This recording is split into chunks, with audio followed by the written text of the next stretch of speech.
Regardless if you use a sit-down type forklift or a reach truck or even a powered pallet jack at your site, you need to be trained on the forklift you will be using. Understanding the characteristics of a forklift is very important, especially when it comes to the turn radius. A forklift turns using the back wheels and therefore can turn on a dime. So be careful and watch your tail spin. The typical forklift also weighs more than the load you're picking up. So not only are you carrying the weight, you are also driving on a forklift that weighs 3 to 4 times more than that.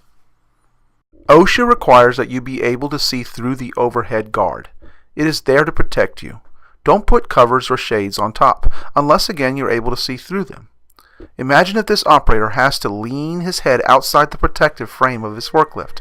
His head is at risk of injury. The stability of a forklift is most important to understand.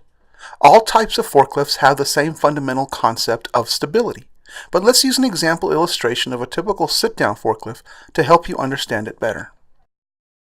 The location and how heavy the counterweight, plus the location and weight of the load you will pick up, affects how the forklift will handle. All forklifts balance the weight of the load on the forks with the counterweight and engine. Think of a forklift as a seesaw, with the front wheels as the balance point or the fulcrum. As long as the weight in the front and height remain less than the weight of the counterbalance on the back of the forklift will not tip over. The force of moving, turning, and with the weight of the load you are lifting can easily cause the forklift to tip side to side. Tip-overs are the main reason for most accidents. An imaginary triangle is formed on the 3-point suspension of the forklift. This triangle is called the stability triangle and is formed from the front drive tires and the pivot pin on the rear axle. Your goal is to keep the center of gravity within the triangle. Now let's look at this from a 3D standpoint. A typical load at a low height has the center of gravity low and well within the stability triangle. There are 3 main factors of the load that affect your forklift stability.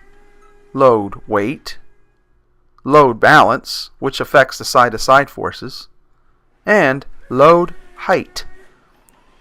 The higher the load, the more likely the center of gravity shifts out of the stability triangle. Driving with your forks up or load too high is a dangerous situation not only from a stability standpoint, but from an impalement hazard to a pedestrian. There may be times where you may have to have the load raised, but as soon as you are clear, make sure to bring the load down.